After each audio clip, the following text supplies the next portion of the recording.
Well, why are we talking Hollywood Squares? And I'm glad to we have a few extra minutes, Jeff. I didn't know if we would be able to get to this week. No, well, don't worry about that. I'm glad we fit it in. Well, what can I say? I'm very good at managing our time here with our awful audio. Yeah. We have, I guess, discovered. Maybe it's not discovered. Maybe it's just we have recently updated our email pictures, and I didn't even know emails had pictures until recently, but apparently you did. Yeah, I saw it there as I was going through, but I didn't, thinking it, I didn't know if other people saw the picture or was it something. I didn't think that it would be something that was very noticeable, like a Facebook profile picture, right? Well, think about it. For those people listening, how many times do you take a gander at somebody's email picture? And you say to yourself, you know what? You really don't, right? You don't. It doesn't stick out. Yeah, because you're so busy on the go. You get an email, you reply, you get an email, you forward, you reply, you read, you move on. You don't really spend a lot of time focusing on the picture, and maybe that is a secret to grab somebody's eye. You're saying the email picture, the subtle email picture? Correct. Well, I kind of agree with you, and you kind of made me change mine because I subconsciously, after sending hundreds of emails that involved you, to you, whatever, for the first time I noticed you had a picture. And I looked at your picture, and I said, that picture caught my eye. I'm going to do that picture. And then we ended up emailing somebody in our business who actually noticed the picture. And, ever since then, he hasn't really said much to us. I wonder if it actually hurt us. No, I don't think it hurt us. And if it did, well, come on, let's not get that upset about it. This is, it stood out enough for you to have to say something about it. And obviously, if this person can, enact that kind of, return where you go, oh my God. It's, what it is? It's if somebody can elicit that kind of emotion.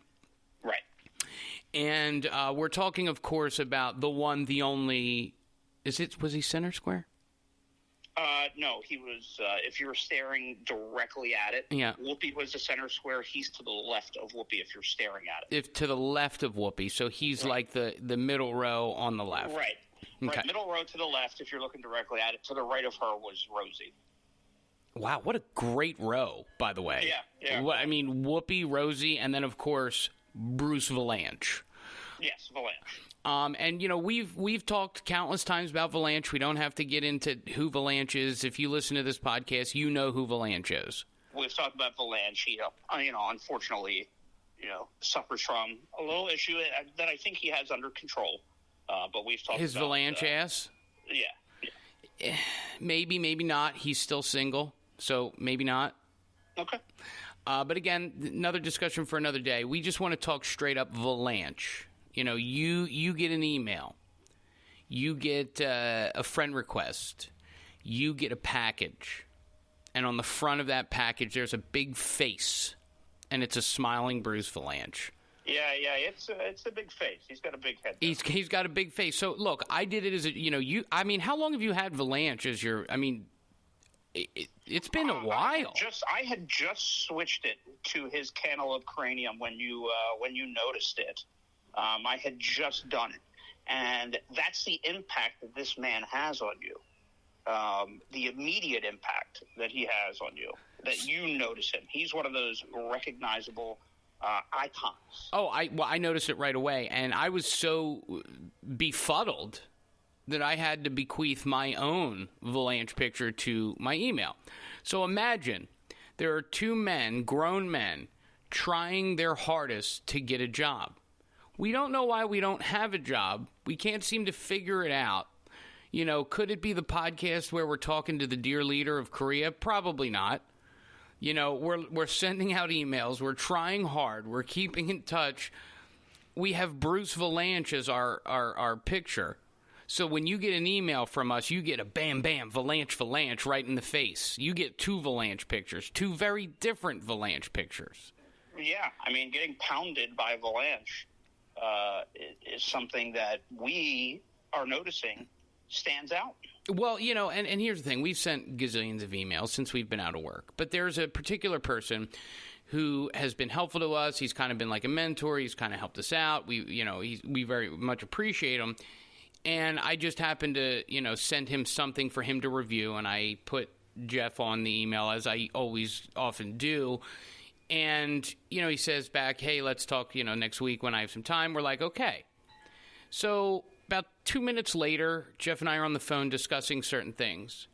And I get an email on, hold on, let me pull it up here. From him, and it says, is that Bruce Vilanch? ? And then, do you remember what he said after that, Jeff? He made a... Please advise.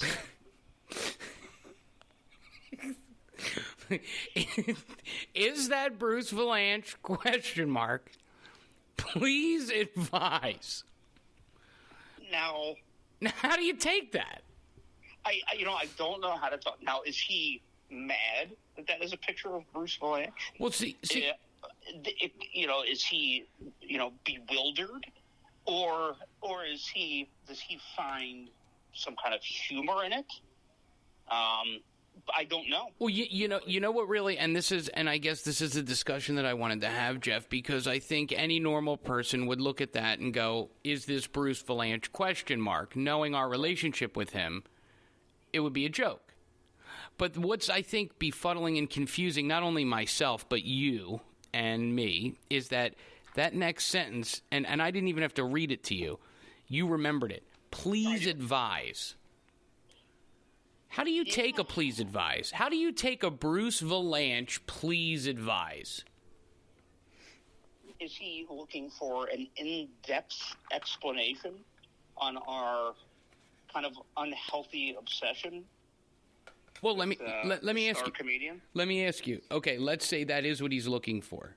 Do you feel that we owe him, or anyone, not even just him, it's not about him, do we owe anyone an explanation about Vilanch? Your thoughts? Maybe to him. Because he's helped us? He has helped us. But all I would tell him to do is literally either go back, watch a little Hollywood Squares, or simply Google Bruce Vilanch, go to images, and try to find me a picture of Bruce Vilanch not smiling and happy. Right, not having fun, not loving life. Right. Now, there's a lot of pictures of Bruce with his mouth open, obviously gasping for air. But, choking on a chicken bone. Right. He's always smiling. I'm looking at first row, second row. Let me keep going. Third row, smile. Fourth row, smile in every picture. This one, he looked like he had a little tough go here. His chin is resting on his breast. But, everything else, he's a smiley, happy guy. So are you saying that we instruct, so when he says, please advise, you think, is that true, though? If we're being honest, is our reason for putting Vilanch as our professional email to market managers for radio jobs email, is it because he's a happy guy? Are we being disingenuous? No, people get a lot of emails, and you notice the one that has Vilanch on there. You take a second look. Well, see, that I think is more true. So, like, if you think about it, if you're listening, if you got an email from 1,000 people, and you had one of a giddy, sweaty, choking on a chicken bone, smiling Bruce Vilanch, are you going to remember it? Let me ask you. If you brought up Bruce Vilanch to a prospective, employer. You mean if I brought Bruce Vilanch to a job interview? Right. And just ask them. And that should be the first icebreaker question. Your thoughts, sir, on Bruce Vilanch. Ask them. And if they go, I hate that fat son of a bitch, do you want to work for somebody like that? Well, no, I don't. But I guess my only rebuttal to that, Jeff, would be simply why why would we bring Bruce Vilanch to a job interview? Well, we bring him up, as a question. That's one question you asked. Oh, okay. So you're saying like if you brought him to the interview, you'd score the gig, I'm sure. Dude, you know what? You walk into the fucking office and you walk in like you got a fucking, a 15-inch python in your pants, and you walk in with Vilanch. You sit down in that office and the three of us are there. Me, you, Vilanch. The guy is probably awestruck, and we go, all right, motherfucker, we got this job. You're right. You're right. You're right. And sure, we've talked about his Vilanch butt. He can get it under control. Sure, we have suggested that every rest stop on a highway be renamed the Vilanch rest stop, and then for some reason he hangs in the men's restroom. Sure, we have said those things, but it doesn't take away from the joy and happiness that he has in his soul. That's true. Or Vilanch is our secret sauce. Oh, you are absolutely right. He is our secret sauce. He has gotten us through some pretty tough times. Vilanch is my Big Mac. And you're absolutely right. And you know what? It all started when we both left Michigan, and we had to stop. We went to get gas. All right, we had to stop into the bathroom. We felt a little breath on the nape of our neck. Right. All right, and we turned around and he said, "Let's get Holly weird." Well, he didn't say that to you. He just said to me, "Make sure you shake twice." Unemployment choo-choo.